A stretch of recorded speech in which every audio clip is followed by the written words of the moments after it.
இளம் வயது பெண் குழந்தைகள் இந்த மாதிரி ஈசானியம் வளர்ந்த வீட்டில் இருக்கின்ற பொழுது கட்டாயமாக பிசிஓடி மாதவிடாய் பிரச்சனைகளுக்கு அதிகம் பாதிக்கப்படக்கூடிய நிலையிலே இருக்கின்றார்கள்.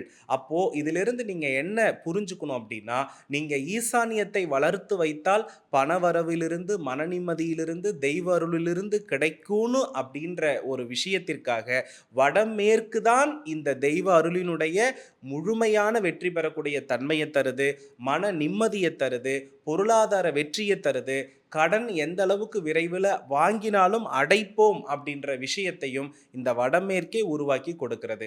அப்ப ஈசான்ய வளர்ச்சியினால் வடமேற்கு குறுகுகின்ற பொழுது கட்டாயமா அந்த வீடு தான் முதன்மையான கடன் சுமை உள்ள வீடாக மாறுகிறது அப்படின்றத நீங்க புரிஞ்சுக்கணும். இந்த மாதிரி இடத்தை நீங்க தவறு செய்ததற்கு பிறகு அந்த வீட்டில் அனுபவிக்க வேண்டிய மிக முக்கியமான பிரச்சனை திருமண வாழ்க்கை பிரச்சனை தான். என்னுடைய அனுபவத்துல யாரு வீட்டில் எல்லாம் ஈசான்ய பகுதி வளர்ந்திருக்கிறதோ அவர்கள் அத்தனை பேருமே ஆண்களுக்கும் அந்த வீட்டுக்கும் சம்பந்தமே கிடையாது.